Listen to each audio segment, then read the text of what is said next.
Thank you. I feel like I'll stand up for most of it. It just feels a bit better.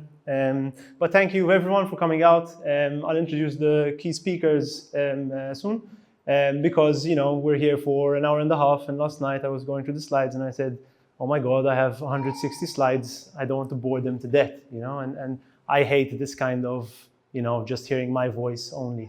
So the idea is that there are some things I want to get across and that I'll show through the presentation.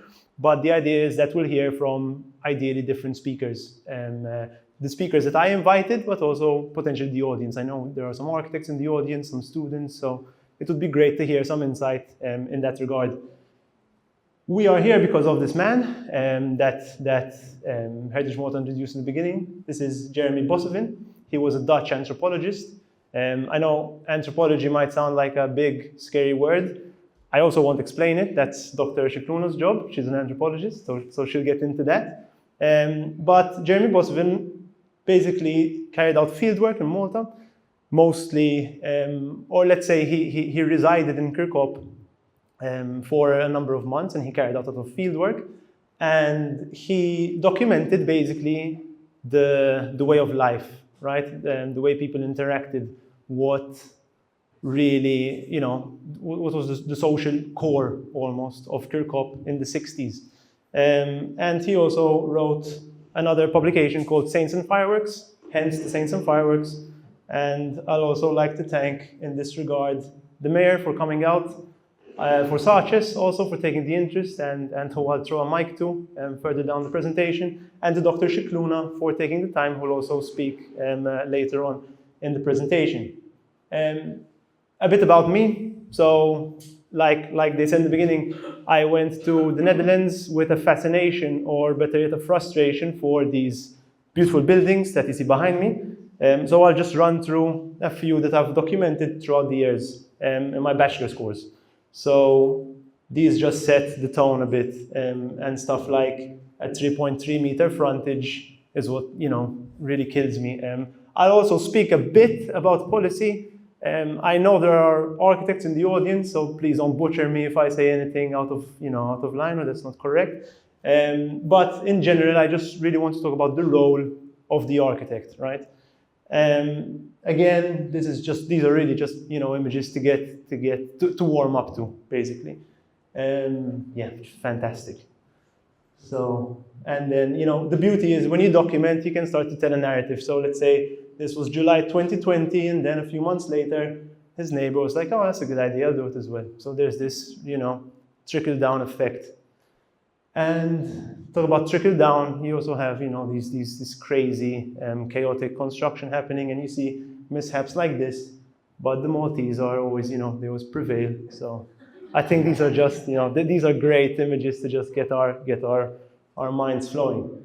So with all this interest, with all this frustration, I decided to go to the Netherlands to analyze or to dissect this phenomenon of the apartment typology abroad, right? Because I said a foreign context, a different audience, a different system can maybe help me underpin what we're doing a bit differently.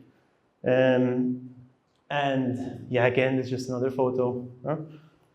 So why Kirkop? Well, it's a funny story. It's a story of a lot of coincidences, but essentially, a cousin of mine, thank God he's not in the audience here, he basically told me about the development. I'll speak about this later. But he was going to build a townhouse and he built an apartment. So I went there, and Kirkop was small enough that in an hour or so I could walk through every single street and try to get a better understanding living between two countries, so to say. And then halfway through my thesis, I found out that a Dutch anthropologist actually carried out fieldwork there in the 1960s. And then 60 years later, let's say I kind of did the inverse. So we both saw the same village, but I left to the same place he was from. So I think there was a beautiful marriage in that sense. The idea is that I'll walk you a bit through my thesis. And in my thesis, let's say it was the 2 years before I became an architect. So I said, okay, there's this frustration on the apartment typology, right? And I said, I'm going to take these 2 years to really define the role of the architect, to see why we do what we do, but also to help help explore or to help see what I can do in my last 2 years before I get this title, this prestigious architect title. Yeah, just more apartments. The presentation will be split into two. So in the first part, we'll talk a bit about the 1960s in Kirkop, and the anthropological aspect of that. That's where Dr. Scicluna will mostly guide it. And then we'll talk a bit about 2020 Kirkop, plus we'll get the mayor's views, we'll get some students' views as well.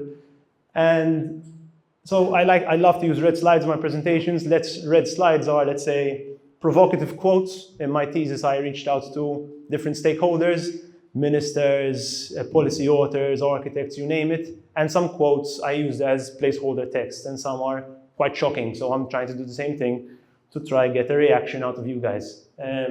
Now, yellow slides means I have to flip through another presentation. It's gonna get a bit hairy, but we'll get there. And in the meantime, I ask you guys to scan this code, or else you can go to Menti and put in the code. So I'll give you guys some time to get a bit of a better understanding of also who's in the audience. Yeah. So if you don't manage, there's the code on top, just go on the website. You can also not do it, but it's also fun to see a bit who's in the audience, right? So, yeah. So who are you? And in the meantime, I'll give the mic to, I'll go back. I'm seeing hands. I'll go back. Move my big head.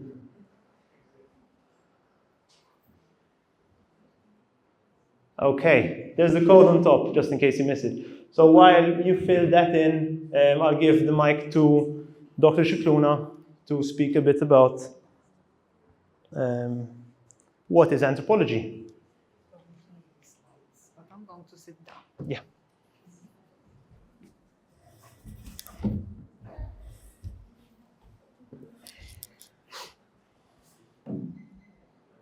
So, good evening, everyone. Thank you for having me here. As I was saying, I am an urban anthropologist, which means I am basically interested in understanding urban neighborhoods and communities and how they relate to the built environment, but by always putting the person and the community at the center.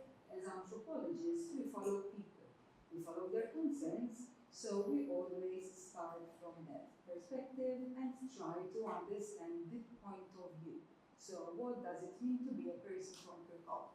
What does it mean to be, an Italian person? So we try to delve deep and understand the perspective of the other. So, but anthropology, many people wouldn't have most of the times heard of what the discipline of anthropology, and its terminology. I always like to start from the etymology. So anthropology is a Greek word.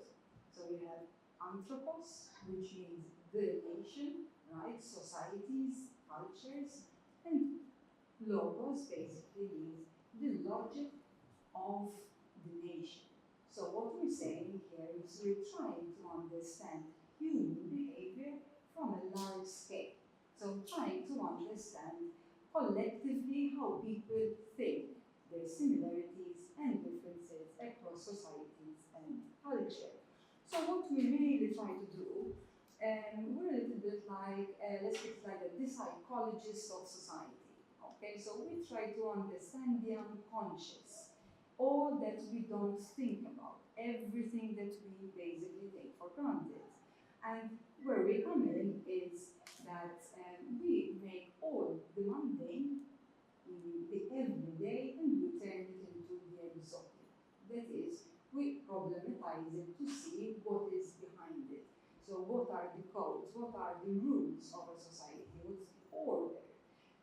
Why do certain people behave in certain way? And so like that, we understand an ecosystem. So anthropology is a holistic discipline, right? So the ecosystem basically means that how are we, humans, connected to different spheres of life. So you have religion, you have politics, you have society, you have the economy, the environment. So how are we connected? So before I go deeper, I have also prepared a few questions. I always like to start with reflexive questions, because that's what we do as anthropologists. We tend to reflect. And something that perhaps I'll come back to towards the end, and we can also discuss if you wish. So, how are we as anthropologists and designers ethically responsible, and how can we ensure that we do not fall into the whitewashing of modern design and neoliberalism, and if I may add as well, in a post-truth society? And it is here where I think we need to invoke the question of truth making, and going back to what Mirko said, like what is the role of the architect?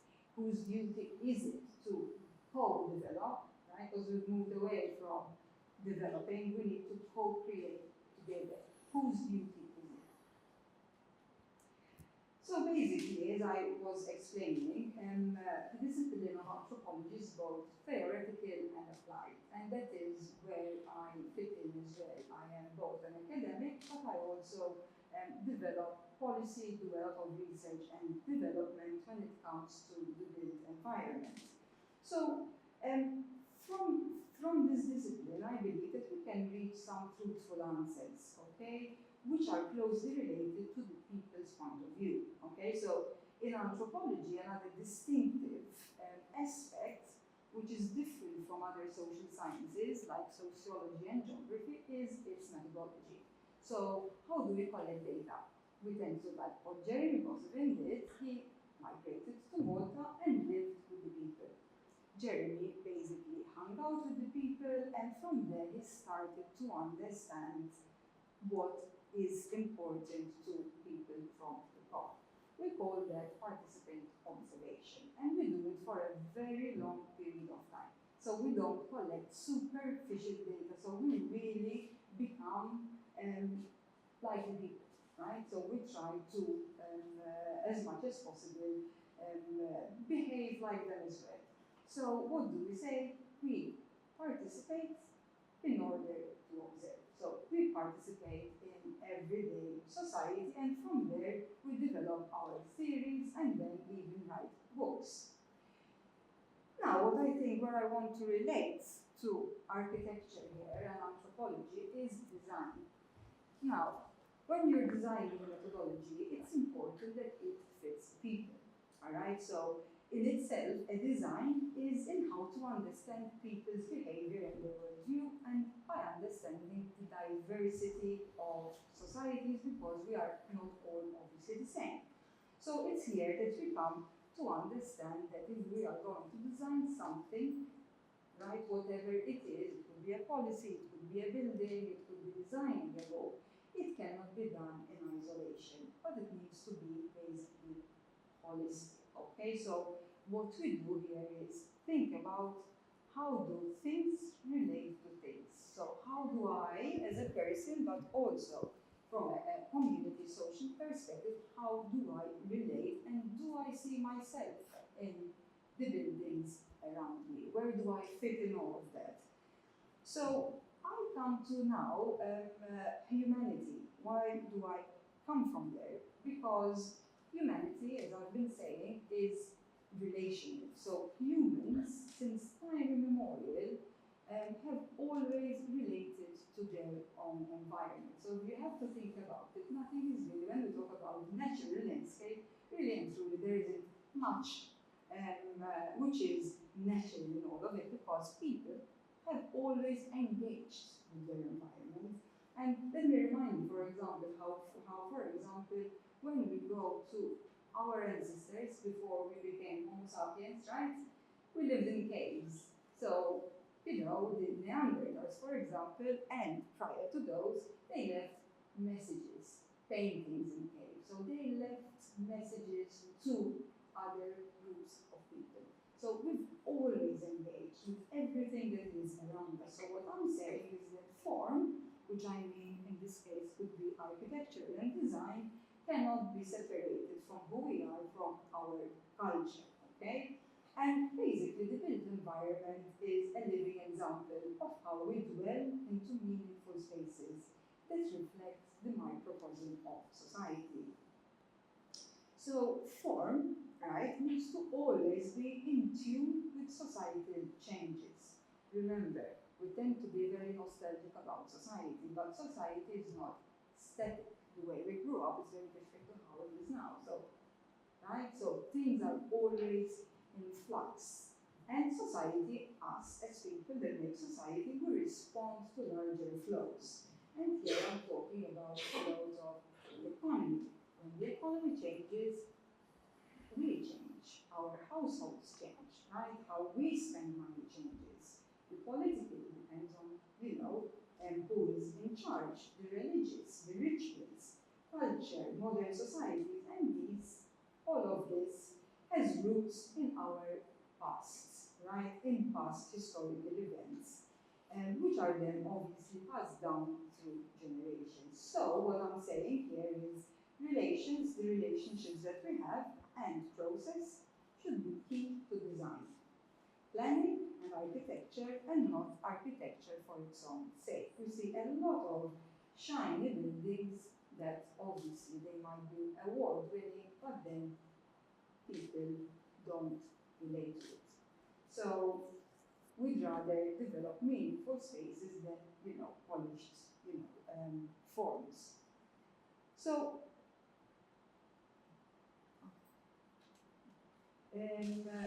what we're saying here, and I'd really like to emphasize on this because we tend to sideline it, is that knowledge, memories, and experiences of places of where we dwell are intertwined with a sense of belonging steeped in an ecology and complex belief system, which in turn impact the built environment and how people make sense of it and create meaning.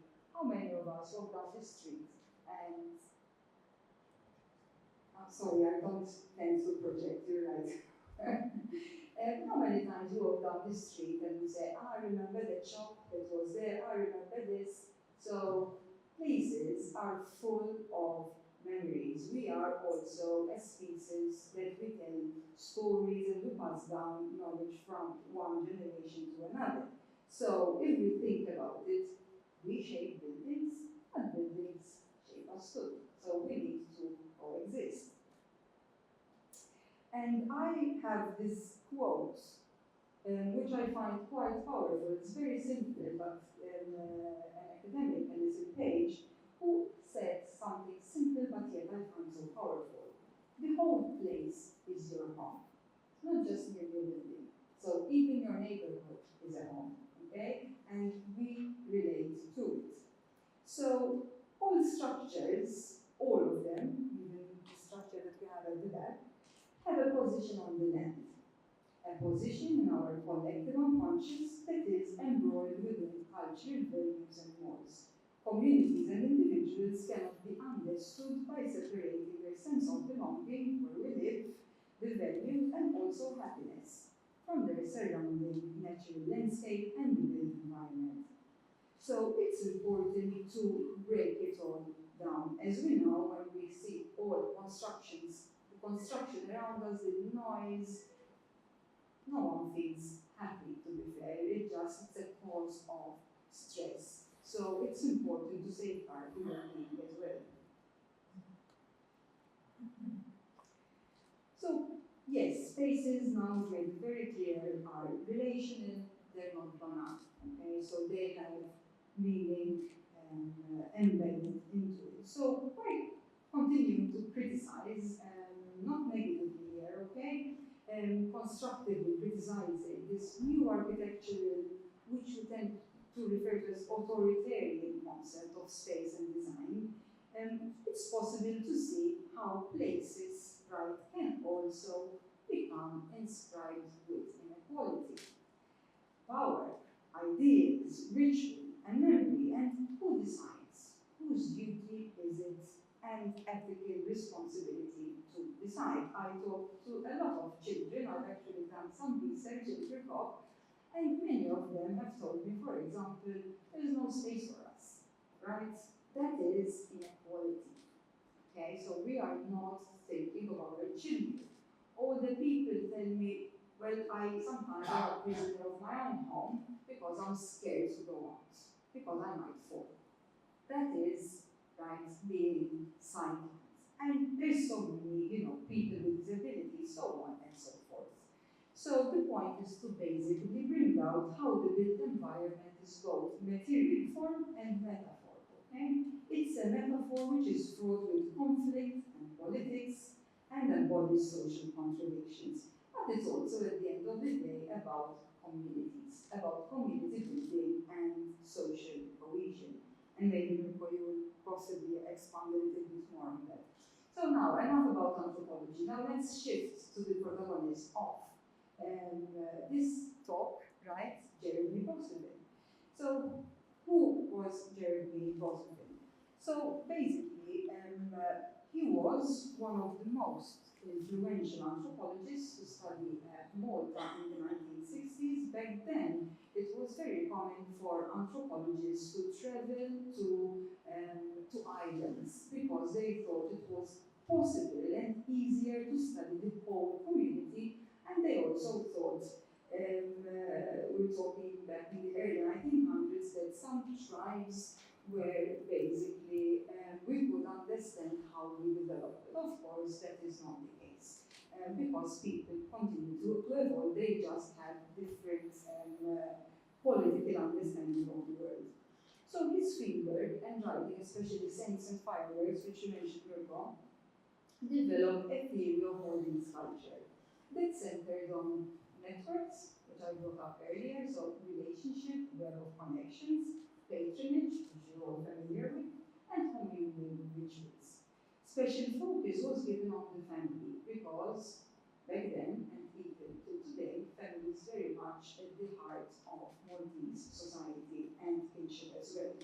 And this was seen even by Boissevain back then as being the glue of social and political structures, including religious structures that were identified as key social relations in Maltese society. For example, the relationship between the state and the church. It has changed over time, but is still very much present.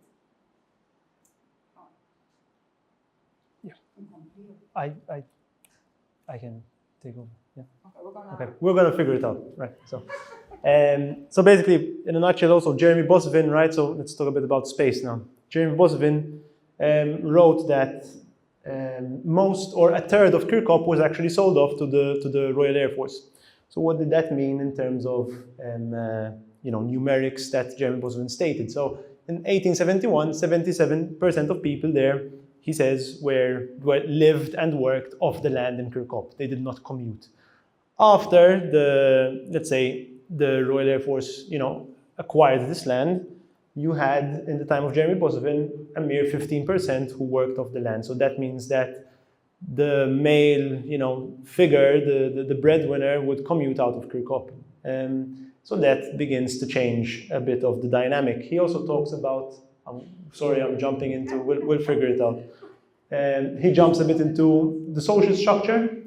So he talks about a simple, complex rural life. So, even as Maltese, we say, aħjar fi żmieni or paspiex, because it was quieter, right? It was more relaxed. But Boissevain actually highlights a lot of, not necessarily contradiction, but conflict, a lot of bargaining, a lot of compromise behind the scenes. So he also spoke of, the religious institution, and he spoke of a one-class community. So this is the protagonist, is Jeremy Boissevain, and this is the priest, right? The main anchor who people turned to back then. So we talk about a one-class community, but the priest was, the go-to person, right? The authoritative figure who would help resolve conflict, who would take everyone's points into account. We, as a country, we are relatively religious, but he says that, while the man was at work, women and children, used to go to mass twice a day, and that was something that struck me in his text, in his fieldwork. I don't really go to mass. Side note. Dr. Shkron, I don't know if you want to highlight the summary. Yeah. Let me go back a little bit because I find this image extremely interesting. Photos can tell Oh, could be I switched it up. I don't know. Here now, yes, okay. Around technology. Because in this image you see what I was talking about, right? So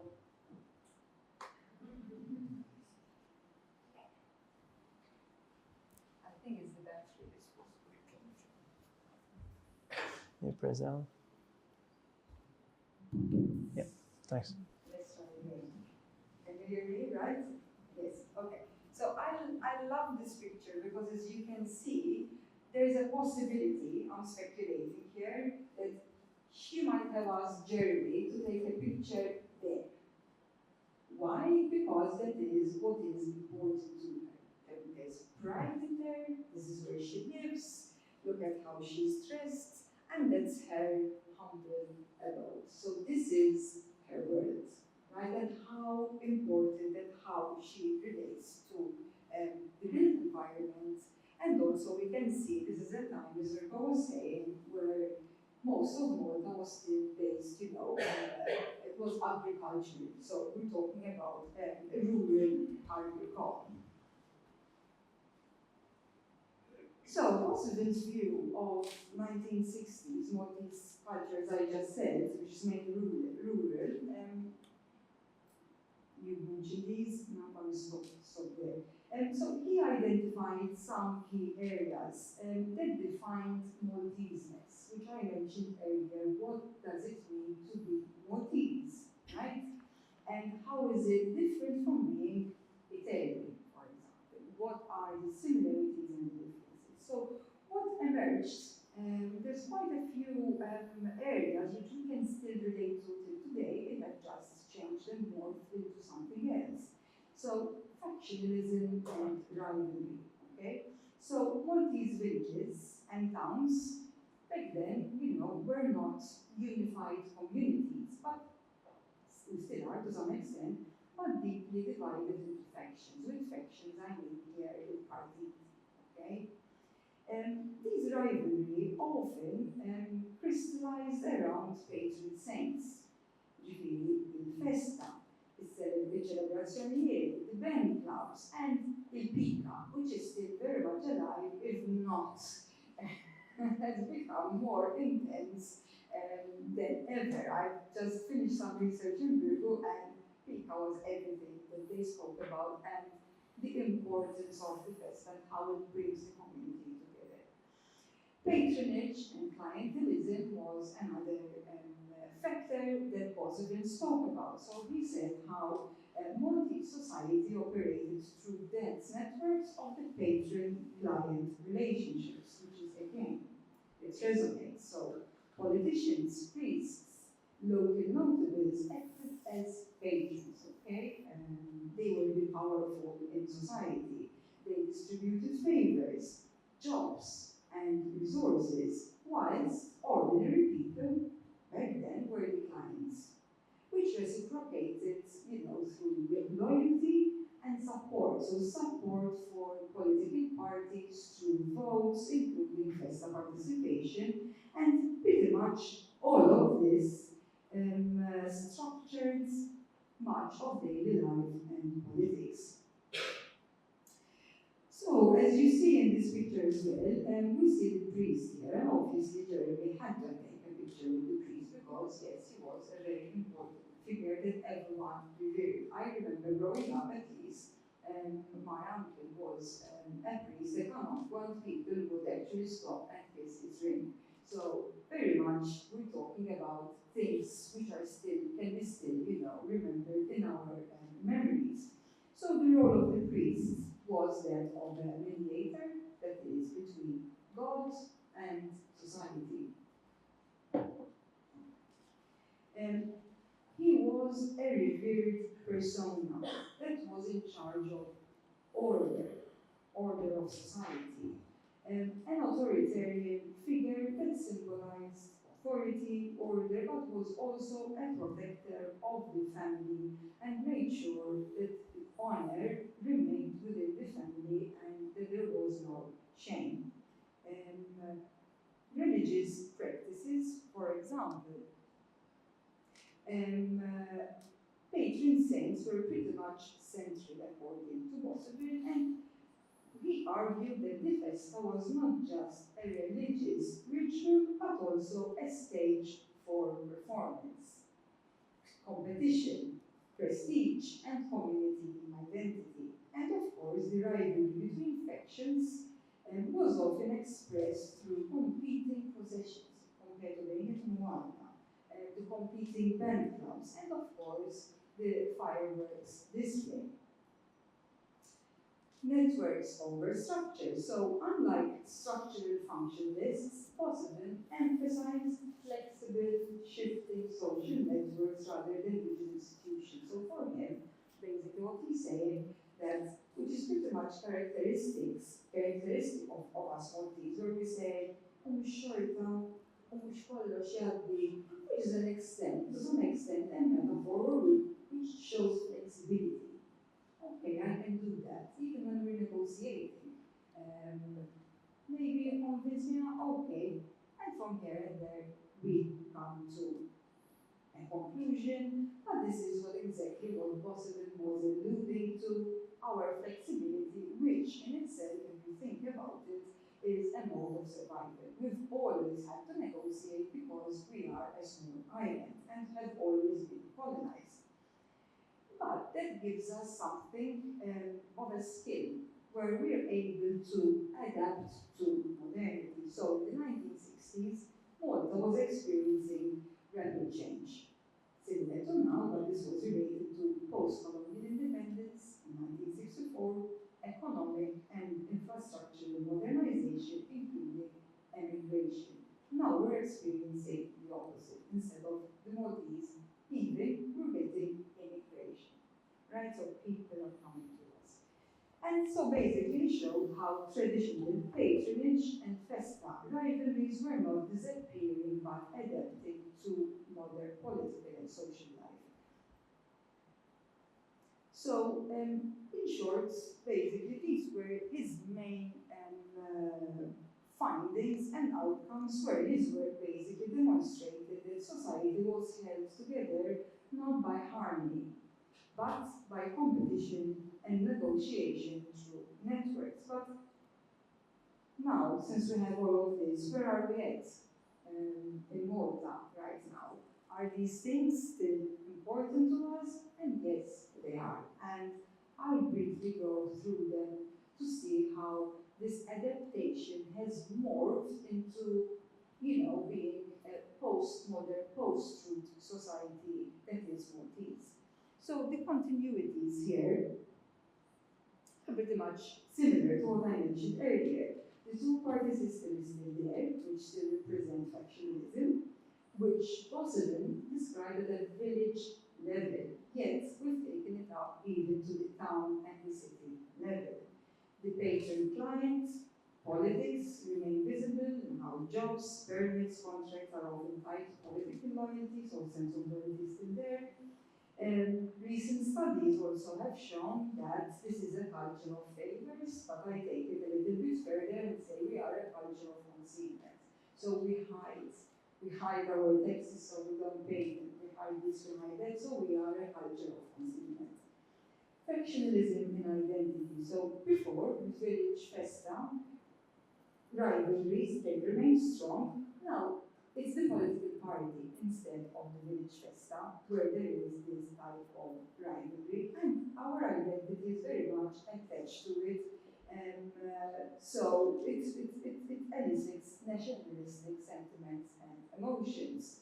So this division still shapes voting behavior, media landscapes, and even family allegiances. The festa as cultural performance. So the festa very much has become stronger and stronger, and it's still very much central to our cultural life, but there's a shift. What is this shift? So now it's become a different kind of performance. It's a lot is done for tourism, okay? It becomes a tourist spectacle and also amplified as a symbol of national heritage. Rivalry here still persists, so we see who has bigger fireworks, who has a bit better brand, bit grander, and the most beautiful decorations, and this basically echoes Boissevain's insight into competition as a form of social cohesion. And to start concluding the talk, what continuities, changes, and transformations are we experiencing now, and how we can use this lens to think about what is happening? So when we talk about globalization, for example, and the EU membership in 2002, it's been a long while, 2004, so I'm say 2024. So Malta's integration into the EU has introduced new government frameworks, new policies, new urban planning norms, including housing policy. Yet, as anthropologists note, local patronage is still very much there, and it filters or adapts these external influences rather than eliminating them. So we haven't eliminated them, we have adapted to and included these new policies into our everyday life, turning them and making them Maltese, making them our very own. Housing and urban development, which is very much key to today's discussion, is how clientelism now extends into planning and construction, where political ties often influence development permits. And this reflects Boissevain's argument that networks, the relationships that I started off with in the beginning, not just formal institutions, shape the outcomes, the end product. And cultural hybridization. So while Boissevain emphasized local rivalry and patronage, today Malta navigates migration, tourism, multiculturalism, and of course, all of these coexist with the festa culture and patronage ideas. So, final reflections before I pass on the mic is that Boissevain's framework of networks, patronage, and rivalry still offer a powerful lens for understanding Malta today, for understanding who we are, and the importance of having such ethnographies where we can look back and see how we can also use them now, but also learn from them. So basically what we're saying now is that factionalism still, now plays out most strongly in partisan politics. It's shifted from the festa. Patronage continues in housing, employment, and planning decisions. Ritual and competition, they become the festa traditions, but still remain central. But of course, are becoming increasingly capitalized and also commodified and commercialized. So in essence, while Malta has modernized, joined the EU, and urbanized rapidly, the social logic of networks and clientelism that Boissevain describes still persists. Just we've adapted to new states and arenas. All yours. Okay, so thank you very much. So I won't go into this, but these are a few shots that, because I believe Dr. Shukruna encapsulated everything perfectly. These are a few shots that really contrast that with the beginning photos that I was showing. And we have this, also we have this uniformity of scale, materials, but we had this bartering, we had this conflict and this compromise behind the scenes. And that is the linkage into what happens now, what happens in the present day. And I think it all boils down to value. So what did we value back then? What do we value now? I won't go into both because I think that's maybe a bit subjective. But when I was in the Netherlands, I was also asked to do a 5-minute video to, let's say, be an introduction to my thesis. So I'd like to share that with you guys now. So I'll just play.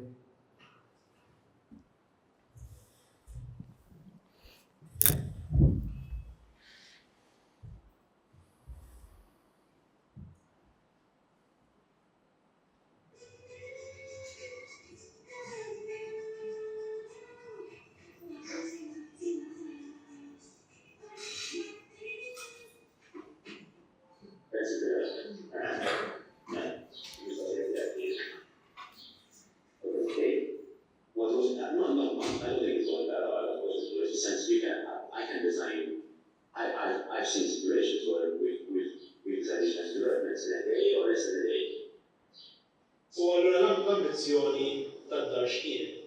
Għalfejn kont dar dik għal residential house għalina. Kienet residenza għalina, ma mbagħad inti ovvjament jekk inti fuq tagħmel a nice outside area, kien swimming pool really kien juridu xi 100 square meters, it was very decent size. Ma mbagħad il-fatt li dil-ħaġa u bix-xahar jistgħu tellgħu il-konsolari miegħek. Il-cost tagħha scary. Doesn't really, it's stupid li jkollok ġimien but height, apartments to 90 people. Allora għedna makes more sense li niżviluppaw. There was no way of kind of where to invest your money. You know, how long must I invest in or whatever. So I think kind of good turnout here and it's the development of the budget. Like half a million, much the art. Kif also l-għan tawfiq il-għan. So ma ħamilna ħmar. Il-riżultat ta' xiridu u ta' xinu maħi u għaz.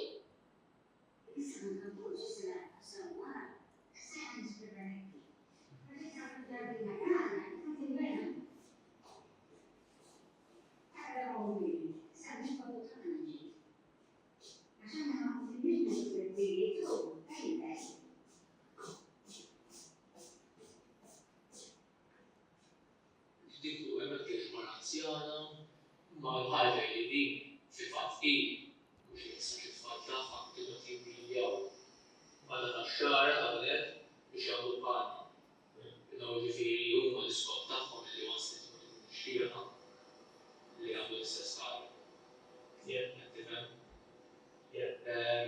Ġifieri wieħed jiżlet l-istess sitwazzjoni fejn jekk tista' tisma' tella jkollok 8 units with 220 each. Tkun stupidu biex jgħid tisma' biex tagħmilha. You know what I mean? Something.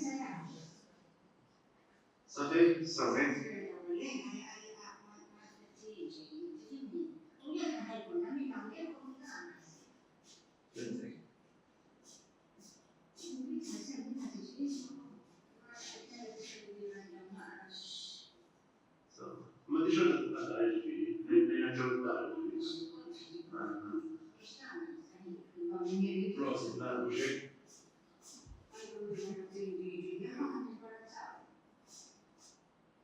Isma, għan il-ozjarik,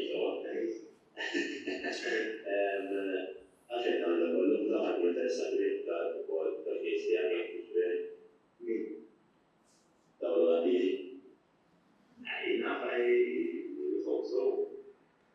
Għaxin nasa li maċ għatu basa għan dawn l-għu di bigħerja. Yeah, well, that's so weird. If I put that neck to shoot you up,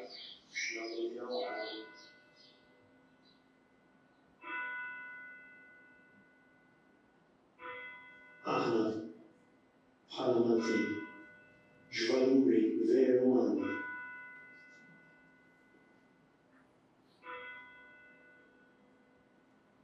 Xirridu naraw fl-ambjent mill tagħna u x'żvilupp lesti biex nimplementaw biex niksbu dan flimkien mhux b'mod individwu. X'jiġri dan li jkollu jekk is-sistema tagħna tfalla.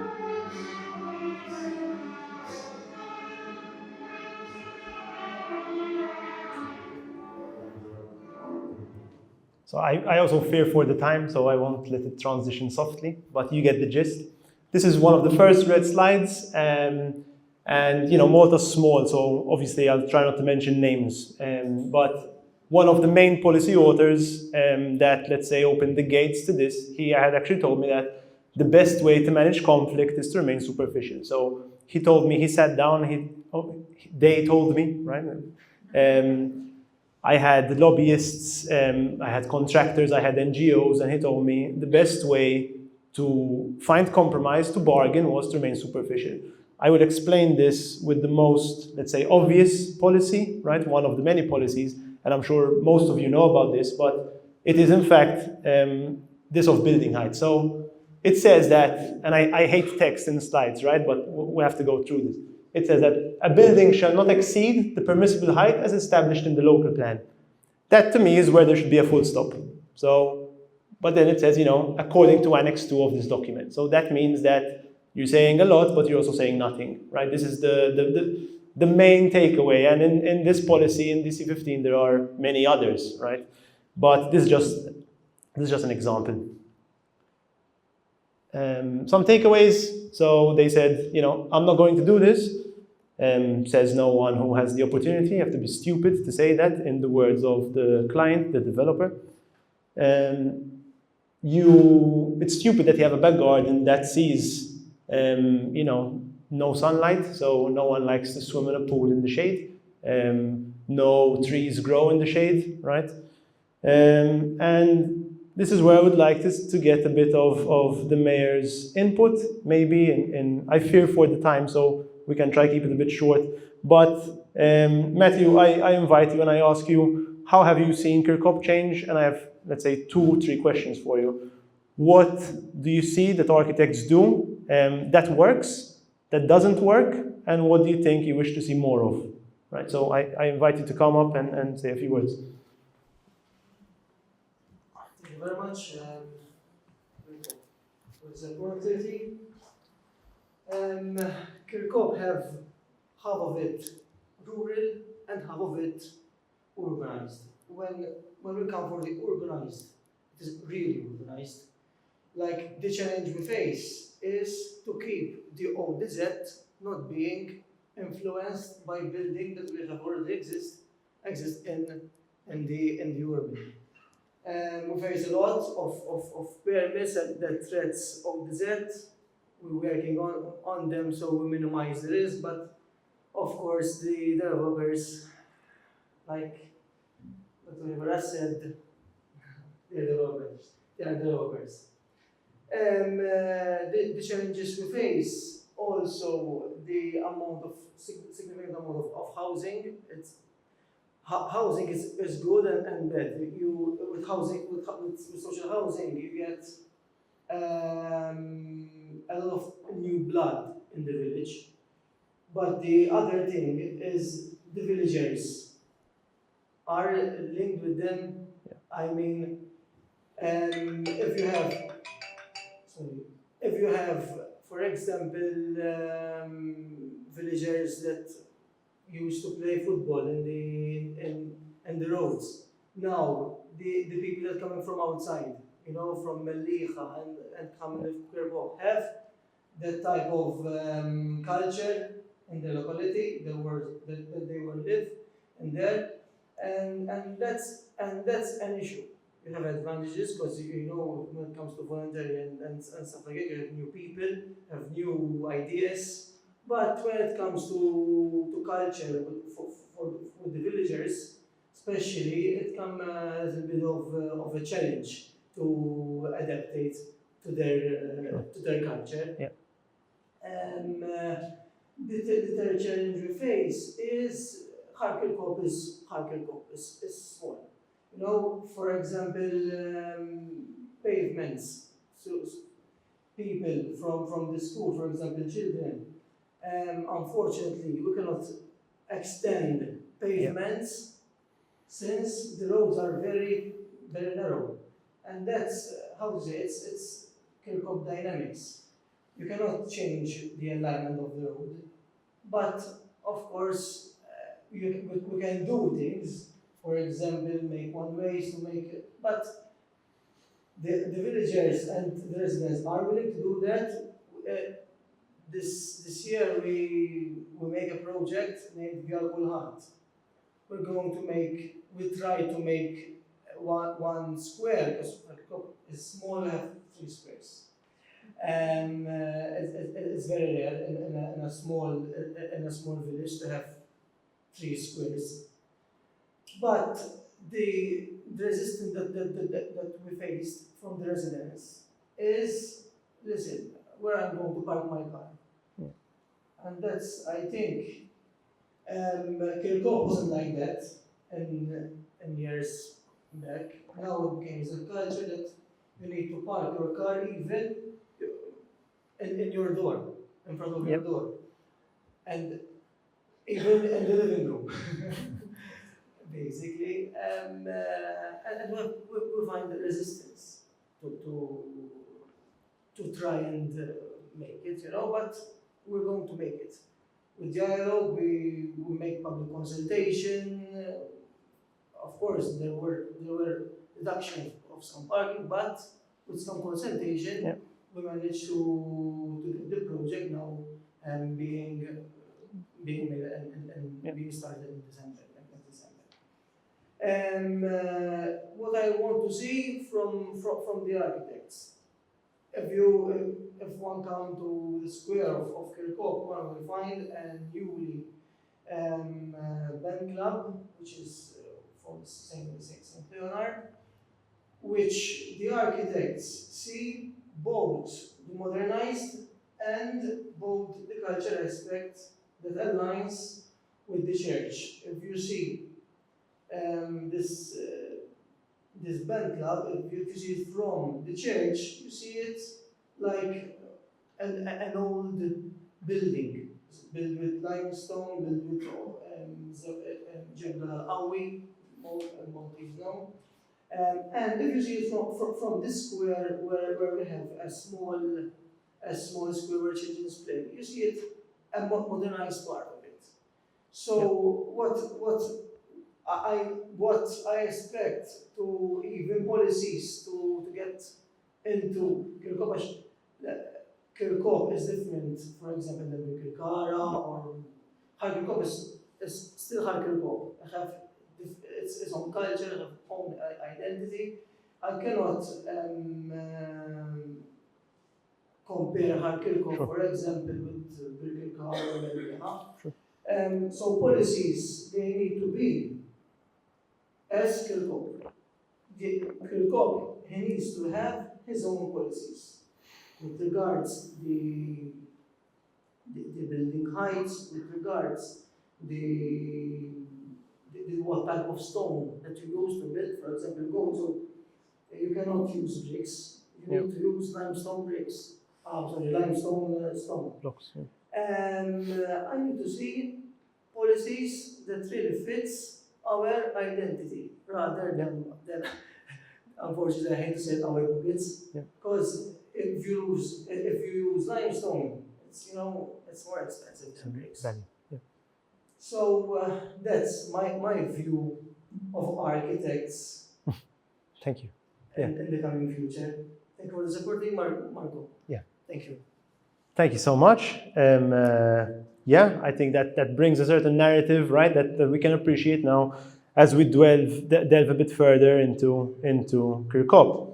So another one is, and this is where I draw my attention to Sarches, the architecture student representative.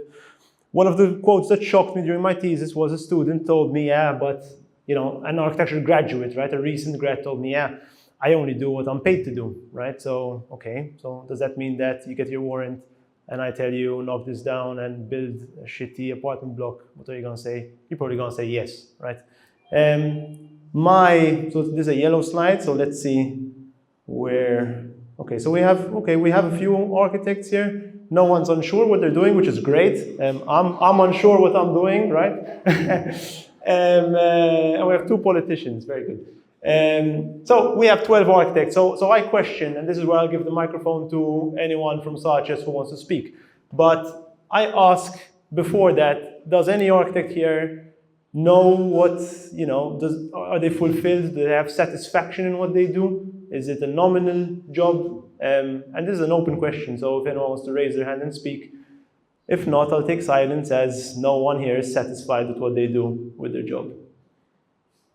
Fantastic. I don't know, a member of Sarches, maybe they want to stand up and say a few words.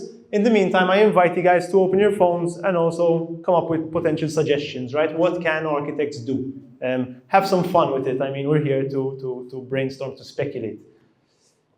Yeah. When I saw this question, sorry, I'm giving you my mic. Because when I saw this question, I thought of what will ways you can think about it. In the way of that, okay, I wanted to do this, so do it. I do it because I'm being paid by my employer. well, so it does, no matter how much effort I can put into a design of an apartment or a building or a historical site, whatever, it's more that I can make it as beautiful as I want, but at the end of the day, it's the budget of the developer or the budget that you have that will limit the design, unfortunately. So, Yeah.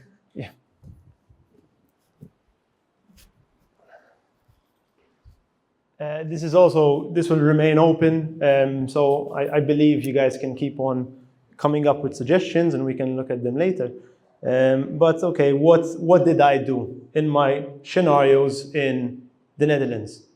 And I challenged myself with different briefs, and the first brief was someone came up to me and said, can you develop this? And the first option was, you say no. Funnily enough, I also did not say no, because in scenario 2, I actually started to develop this brief, right? So I contradict myself. And this is a beautiful photo. This is right, so that says Lenmar, you can't really see it, but this is a townhouse, and Lenmar to me really struck a nerve, because Lenmar most probably means Leonard and Maria. So Leonard, being the patron saint, and Maria poured their heart and souls into this house, and they built a very beautiful townhouse with what they had readily available. What do? We come and we knock that down. This is a streetscape right by a UCA core, and an option, a scenario can be, okay, you want to redevelop, let's talk about revenue, right? Let's talk about a different way to develop this. Funnily enough, I also showed this image to the mayor, and he told me that this was actually earmarked for development, but what if you had to encourage something like this? It's a cliche, I know, but we're also, or at least I was grasping at straws. But if, let's say, we look at the townhouse, and the townhouse is rather skewed, right? In its conception, it has, let's say, a few awkward angles. When you superimpose that and you continue to permutate that, you end up with, let's say, junk space, right? And what does the contractor love to do with this junk space? They love to develop it. So this was actually, we had seen this in the office, a few of my colleagues and myself, and we saw this very narrow thin plot, and we're like, yeah, okay, contractors are animals, and an architect also laid this out in this, let's say, junk space, right? This is not in Kirkop, but nonetheless, it's ridiculous. Another example, this is actually in Kirkop. So you see, let's say, not necessarily junk space, but the morphology allowed that this is one continuous plot. Lo and behold, an architect comes and proposes this. I don't really know what this is. There's a lot of shafts, there's a lot of indirect light. This is just to see a bit, what we're up against and what the architects actually do themselves, right? So, okay, so what can we do with this junk space? Potentially, could there be a discussion to, let's say, open that up? The government expropriates that land, buys it, open that up, and all of a sudden it becomes, you have this junk space, and before, if you had two people in their back garden in the shade having a coffee, now you opened that up and you allowed life to happen. And it becomes about these moments, right? It becomes about Chiku and Wensu now having a coffee together on a bench, right? It becomes about taking the plastic chairs out, having a cup of coffee, seeing your neighbor's dog pass every day. It becomes about these moments, right? Which, to be honest, we do see. So this is a photo I took in Zurich. But you do see this in the festivals. People actually go prop up their foldable chairs, and I think it's beautiful, right? I think it's fantastic from an urban planning point of view. That is another scenario we can take, right? Scenario 3. Scenario 3 is the non-negotiables. So this is where this is a reality I couldn't escape. So I said, you know what? Given the pro-development that we have, the agenda is to build. And I could not escape that, right? That is the brief, that is what the policy author could not escape, and that is a non-negotiable. We are going to build. We are a pro-development country, right?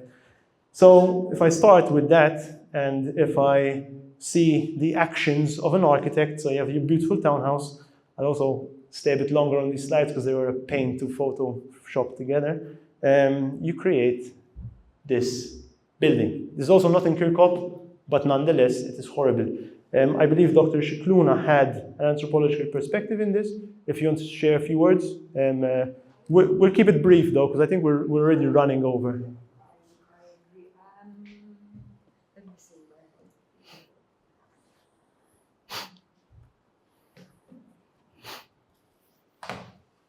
So basically, I think I'll just not gonna go through that. I think what struck me the most, Mirko, from what you were saying, and even from some of the comments that came through, is landmark.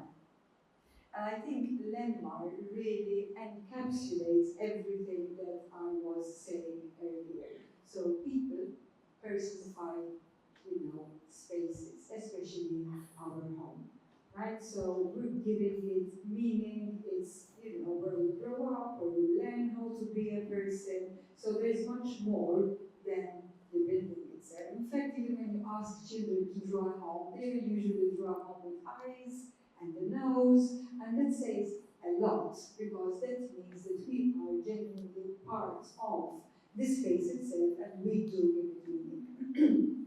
So I think we've gone through this question, but I think it's still important because this relates very much to what you were saying, Mirko, that who decides? Why isn't the architect deciding? And I don't think the architect can.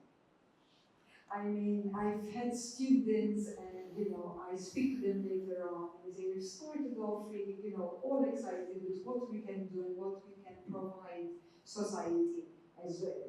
Yet, when you're dealing with either the government or with, a developer, there's so much that you can do. Yet, I do believe that architecture does have a lot of power in how we can together design. A lot of the things that you were mentioning as well, is the top-down approach.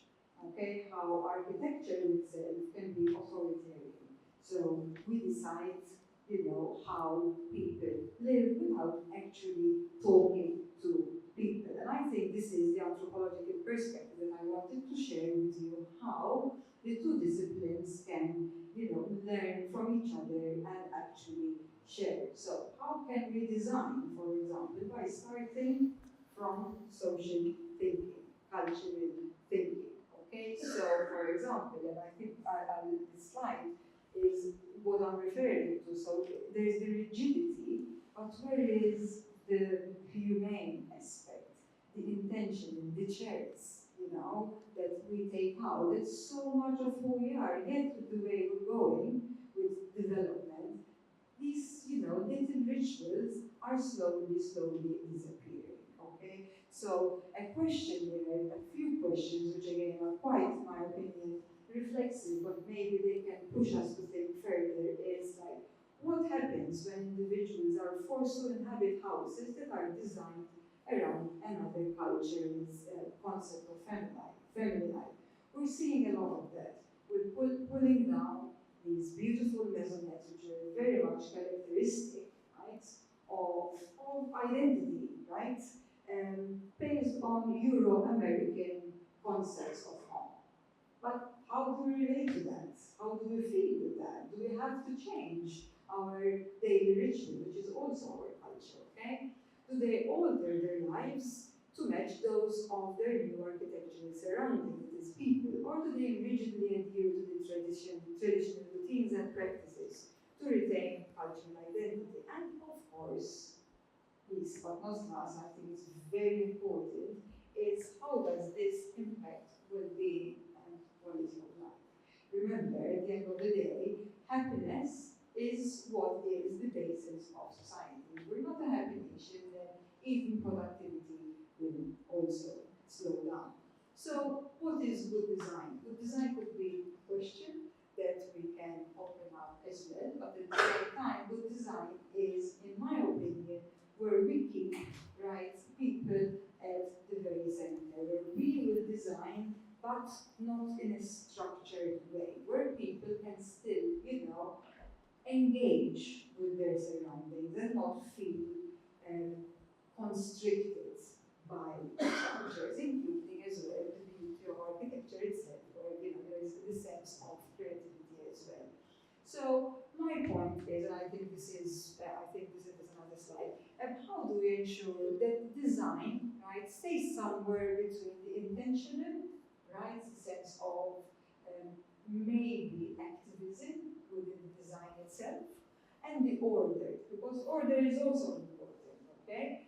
And thus strays away from harming the well-being of the community. And again, I think when you do research, when you walk around and you talk to people, they will give you the answers. Remember that human beings, when you're designing or doing research, they are the experts, the existential experts. It's not the designer or the anthropologist, but it's the people that know and have the solutions.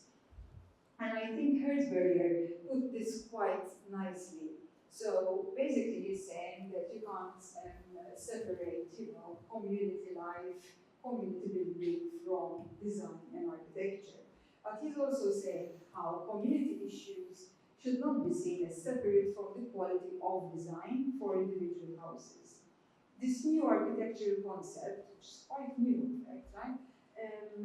Advocates to enable cities through policy that promotes a livable city for everyone.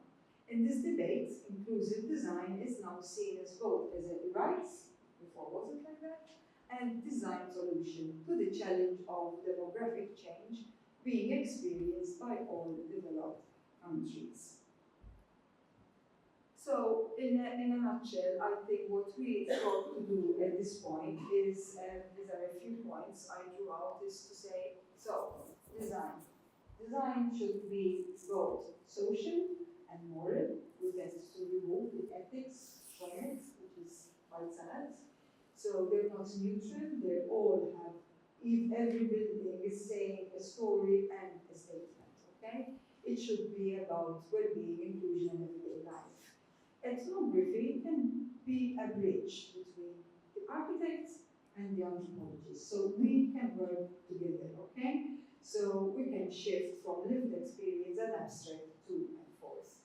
The dualism, so form and action, shouldn't be seen as separate. Right now, this is how we are designing. We are separating, yet the two actually coexist.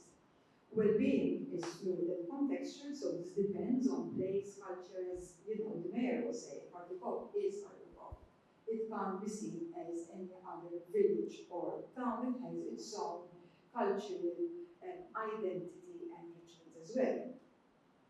And of course, collaboration matters. And I think we are all on the same page here. Collaboration is basically not a tick box exercise where I do a consultation. That is not collaboration, but in-depth research, where you really genuinely bring out the needs of the people. And there are myriad of ways where we can do it, but policymakers, architects, and anthropologists must work together so that we bring all of our insights together and, of course, develop, co-develop, and co-produce housing and an urban environment that's inclusive, adaptive, but for me, what is very important to me, even as a person, is that it is socially just and that it doesn't sideline anyone from society.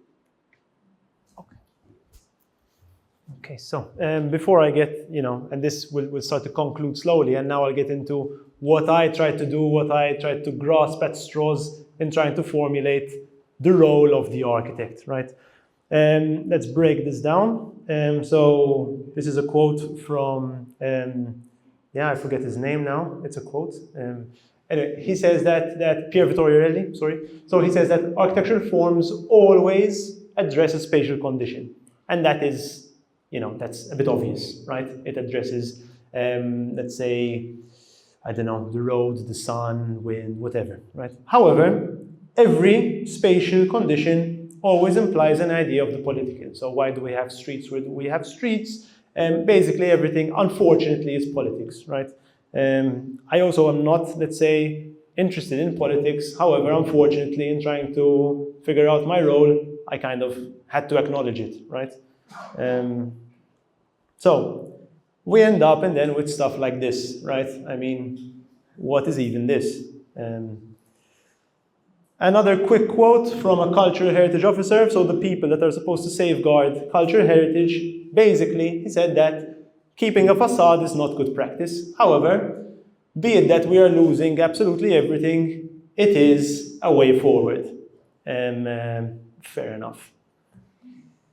Let's look at the townhouse, right? So let's just get the, let's say, the theory down, what we're looking at. So the townhouses that are now being, let's say, knocked down, redeveloped. So Lenmar's house, so to say. Lenmar's house sees a lot of sun and it functions given the plot that it has. So it's a narrow plot, they're usually long plots, and like I said, they're usually somewhat awkward. But the courtyard allows for a lot of indirect sun, passive ventilation, you name it. However, when you get that plot and you knock it down and you divide it and you say, okay, let's have 2 separate units, right? You end up with, if we look at purely just light, you end up with indirect light. And also in the Netherlands, they would say, you're being too negative, right? And I would say, okay, I'm just trying to acknowledge the harsh reality that we have in Malta, right? And I do not mean to condemn this, but I'm very happy, let's say, for a friend of mine who recently bought a property, one of these properties. And I'm very happy for him, and I don't condemn what he's done, and it's a great achievement. However, it pains me that he gets excited and he starts to say, I want to raise a family here. And it really pains me that he will, get, eventually, I hope, he'll get the most precious thing in his life, which will be his kid or his kids, and he'll put them in a room that has a small, 1 by 0.8 meter window, and he'll say, now you study here, you grow up here. And this window overlooks a shaft and sees, maybe 4 hours of indirect light. I mean, that pains me. We should be doing better, given any brief, right? However, we're not. And that also leads into what the minister told me, that was on an island with so much sun, we see properties that see absolutely no sun, which is horrible. And we all know the physical, the mental implications this has on us as well, right? So again, if I take a screenshot from the video I showed you guys, this guy's, given that he developed, this guy's back garden, this guy's orange trees, doesn't see any sun. So what will he do? He will probably develop, and it's a perpetual system. And then this, I just threw it in because this is the absolute disgust. This was a proposal I came across, and this is basically in a basement, and those are, let's say, bunk beds crammed into God knows what this is with shared toilets. We can do better than this, right? What's happening in Kirkop? A few screenshots. Many houses are now being sold, or at least they're trying to be sold. And this is an image that really stuck with me. So this says that this is for sale only to developers. If you want to buy this house to live in it, you can't, right? And it's telling you, it's giving you the value. So it's telling you can buy 2 houses, it's giving you the square meters, and it's telling you, you know what you can do, so you just have to buy it. It's almost a given. It's telling you, you can knock it down and develop 9 stories. Call the owner, right? I would encourage you to almost call the owner, but it's probably been sold, right? And then when I discuss this with friends, with family, they're all like, listen, there's nothing you can do. Just shut up, get your warrant, and just do the job you're supposed to do. Yeah, okay. What did I try to do for my thesis? It's not necessarily that I managed. It's a non-conclusive design. It's not necessarily good design, but I was grasping at straws. And I encourage you, or I invite you to, after this talk, which will wrap up soon, to go and view the models at the back. There are 2 models which, let's say, materialize what I'm trying to say and what I'm trying to show in images. So the last scenario is that I looked at my cousin's development, and this was the old lady's development that you saw. This was a very particular case because it was very close to the core, to the village core. It was very close to our beloved church, right? And on one side, so I looked at this plot here. This was my brief. This was the old lady telling me, develop it, okay? Develop it. And on one side, it overlooked a UCA core, right? A conservation area, an area that had a bit of, not a bit, it had character left. However, my issue was that it was in between two pencil developments. And I encourage you, it's much easier if you see the models at the back. So I said, okay, what can I do? Honestly, what can I do with this brief, with this house? And long story short, I ended up doing the domino. I don't know if you're familiar with Le Corbusier's domino. It's basically floor slabs. So I said, okay. I said, if there are, let me go back. I said, okay, if there are two plots, I said, let me tell the other owner, and he develops with us. It just makes sense, economies of scale. And I said, I'll keep the facade-ism, and this is it from the back. So I said, I'll keep the facade, I'll develop empty floor plans, but at the very least, I have a larger shaft. I have more indirect light. I have a flexible layout that can allow for an office space, that can allow for co-living. And at ground floor, I kept the residence. I kept the old lady and her old lady friend. And I tried, at least through the space, through where the entryway is, through where the staircase is, to encourage interaction. I mean, that is the least I can try to do, right? And I also set back. So you can see, I mean, the little lines here, those where the initial townhouse was. And the last one, and this was most definitely where my tutor and the Dutch were not happy with me at all. And they told me, you can try escape from this reality, this condition that we are a pro-development country and we have to build, was this. So, and I'll conclude very shortly. But let's look at Kirkop again, and I invite you to see the model. So the yellow is the urban conservation area. In other words, you can't touch it. It has a character, low-lying buildings, whatever. The red is the development zone. So the red is where the architect's playing field, almost, right? There's a gray strip in my model, and that gray strip runs across the red area. And there I speculated in taking all these different property owners that have, let's say, a vested right to develop, and I developed it just to see what it looks like, to show my tutors, this foreign audience, what it can potentially look like. And that's an environment that we can't escape, almost. So I say, okay, what's an alternative? The rhetoric is that the vested right does not reside in the property owner. So no, you do not have a right to develop, right? The right to develop is in the planning authority. But then we all know how that story goes. And the rest is agricultural land. The rest is ODZ land. Now, it's obvious that we can't build an ODZ. However, my solution, my absolute was it's not realistic, my solution. So I did not look at policies. I was fed up of looking at policies. I was fed up looking at legislation. So I said, okay, blank slate, right?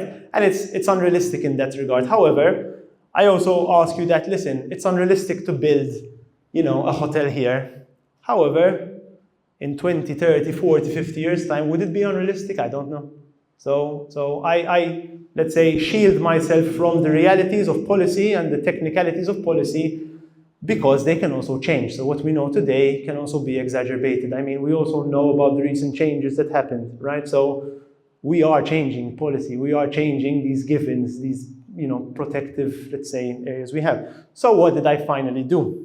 Again, memory erasure, right? We started to see this kind of stuff happening. So this was in Kirkop a year and a half ago.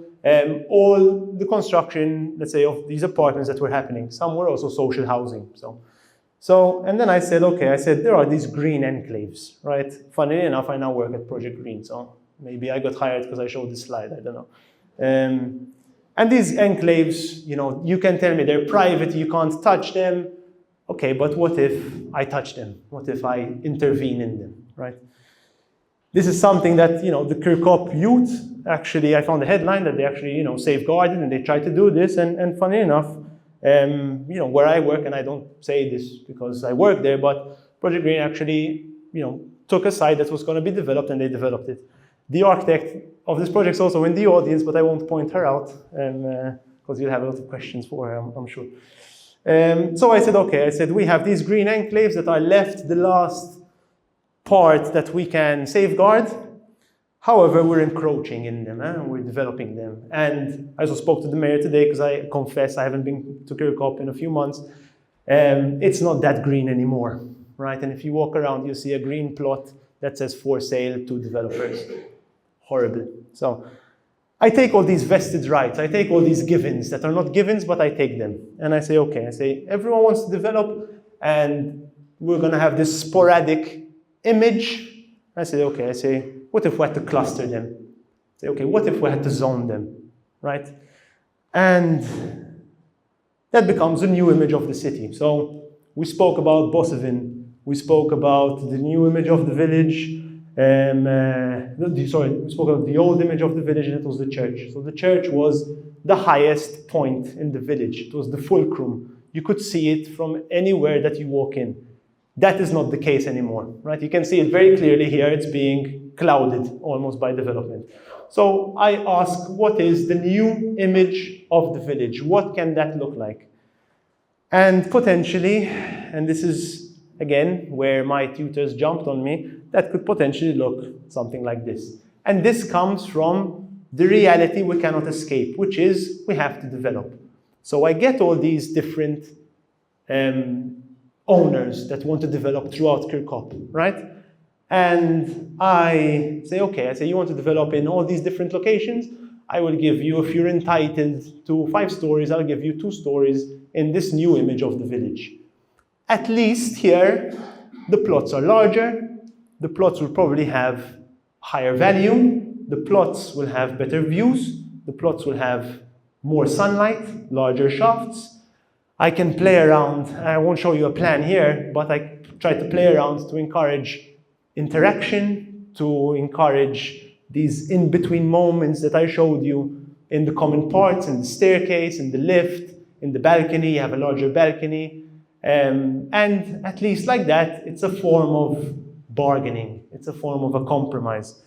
As a section, so again, I did not look at what the local plan stipulated. Could be the local plan, or DC15 told me I could build up to here. You know, let's double that, let's triple that, to safeguard the village.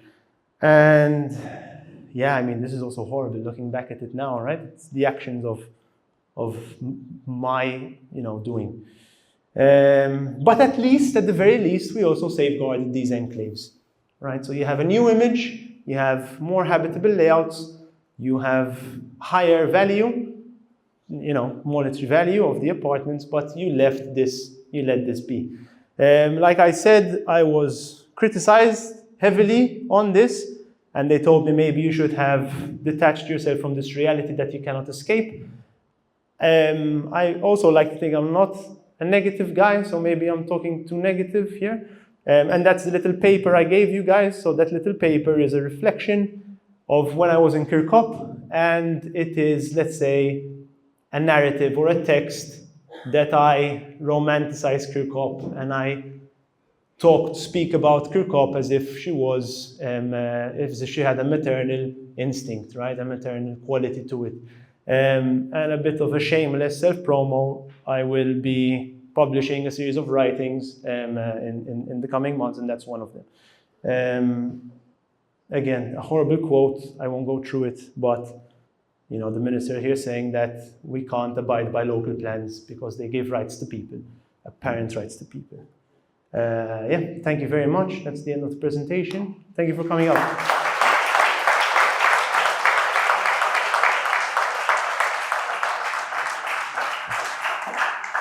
So, are there any questions in the audience that you'd like to pose to the Dr. Shrew?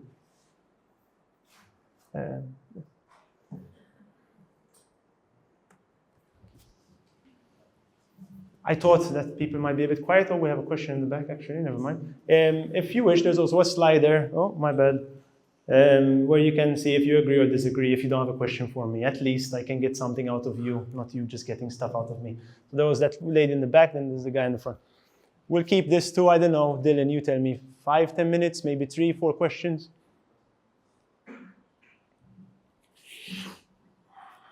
More than a question, I have a small comment.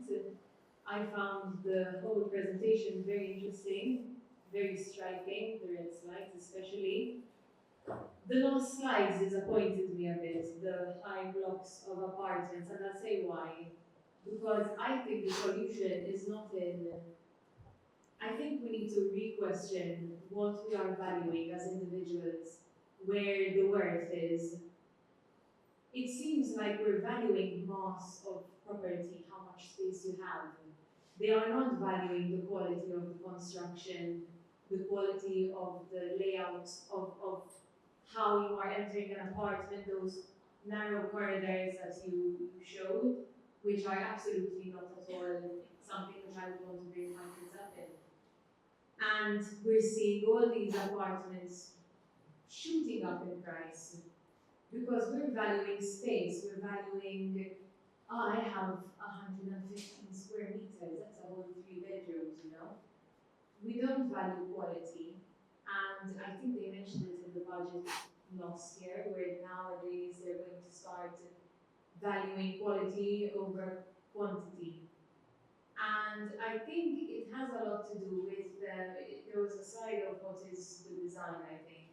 To me, good design is good urban planning, and good urban planning comes out of creating value in areas, constricting development. You do not need to develop such high buildings. Limit the development, but make sure that what they are developing, they are actually caring about this construction, because in caring about it, it will increase the value. By keeping the character, you have these beautiful streetscapes, everyone will want to live in it, and suddenly it becomes almost something luxurious, something of high quality, something that people say, I'm going to save up because I want to show how high class I am, you know, so I want to be able to purchase this kind of property, and that's where the value comes in. We kept the UCA area, the urban conservation area, and limited its development. Anything outside of the urban conservation area, it seems, was not worth conserving that urban form.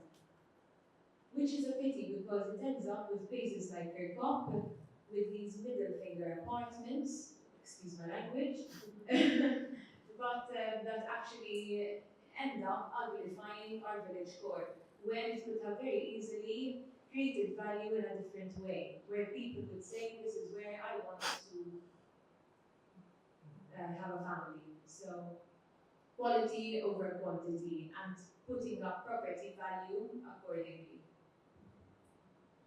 I think also adding to this point would be the fact that, as you showed, there is a very big contrast in what the policy says within UCA and outside UCA. And we have no transition zones. So we have a problem with Malta. For example, take Stima. You have areas where the maximum building height is 2 stories. Then, exactly next door, you have an area where you can build up to 12 stories. We've had a permit coming out around 2 months ago for 15 stories because it's a hotel, exactly next door to a 2-story house. I think the biggest vacuum that we have is this disproportionate right to build between the UCA and the development zone. And adding to this, there is a huge problem nowadays with the convenience that people find or look out for when they select a property to live. The infrastructure within the UCA isn't as comfortable as buying, for example, a 3-bedroom flat with an interconnected 2-car garage underneath. If you live in the UCA, most properties don't have a good vehicular infrastructure, good parking, and it is very, very difficult to live in them with all the modern expectations people have. And I think there should be also a bit of balance where development should be limited, or else a new transition zone is sort of introduced. But at the same time, within the UCA itself, we have to reconsider what we are allowing to be built, maybe also allowing new things to be developed within the UCA itself, so that we don't end up with village halls that are simply museums of old buildings in which people cannot compare to live. Thanks. I think there was maybe, and we can conclude, I don't know, Dylan, there was one question or maybe comment in the front. Yeah. Hi. A view from outside of Malta, we come to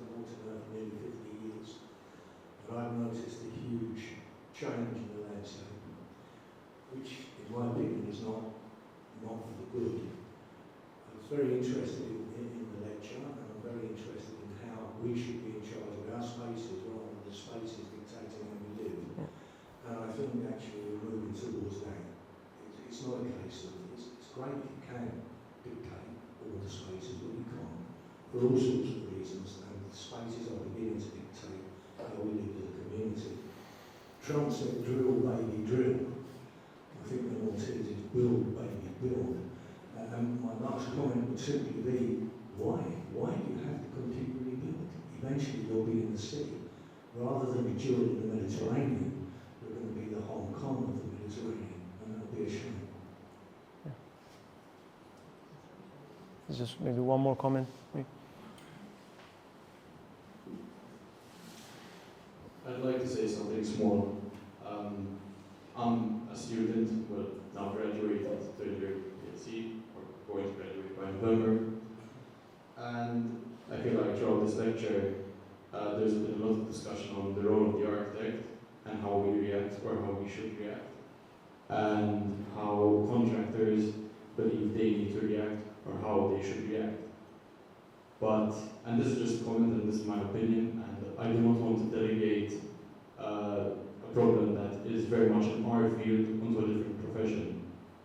But I feel like a huge factor, and why we have these discussions and why Malta is reaching the state, is because there might not be enough proper education at earlier stages regarding the value of what we have.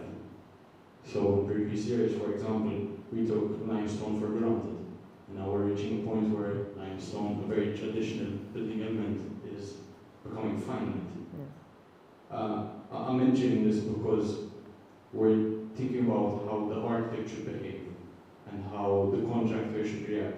But do we ever question that the contractor might not have the education to understand or value what they're developing? They might be people who, and I'm not saying for all of them, but they have their own reasons for what they do.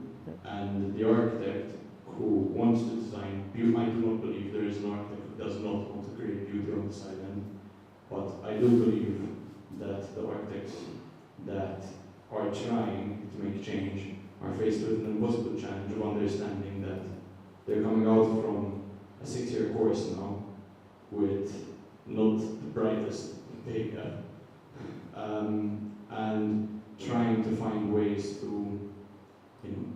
understand that if they don't do the job, they're aware that someone else will do the job.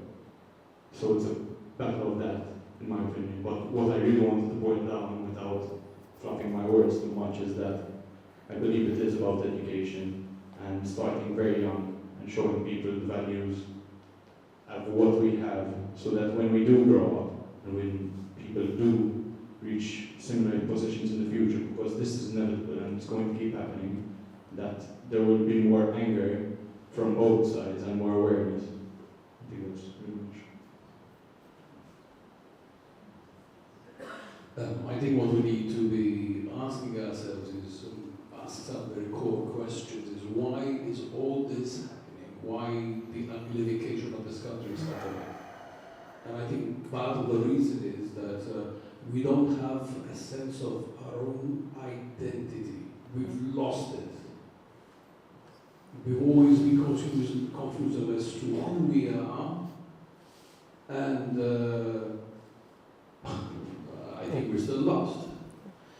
Because we don't have a sense of identity, then we have a lot of politicians who are sold out to developers. It's the lobbyists' power. It's not the people power. That's an illusion. We have an illusion of once every 5 years we have a vote. Big deal. Follow the money. Another problem is lack of grassroots activism. There was you see. I have lost hope. You see bits and bobs of it. When there's I don't know whether it's on hold. They wanted to develop Marsa Scala and the marina, and because there was activism, things seem to be on hold. So why is that happening? Because the politicians will not get, or they fear they will not get elected the next time around. So maybe we need some more grassroots rumblings. sorry to stop it there for the questions. You obviously are more than welcome to stay there back and have more discussion. I invite you to do so. It is a very important subject. Do you have any closing statements? No. Thank you very much. One last thing. We usually do historic lectures. Okay, this is partially historic, partially anthropological, which is obviously the whole point of the night. But one where we can generally discuss the present, looking back, are rare occasions. So if you do enjoy these type of lectures, do let us know. Okay, we'll see if something we can organize moving forward. Okay, so Mergon, thank you very much. I know you wanted this book, so Christmas came early. It is one of Jeremy Boissevain's books, the rebuttal, the actual reality from his earlier books where he wrote about Patrico. There is a limited number of it on sale downstairs. They are quickly going out of print, so we have to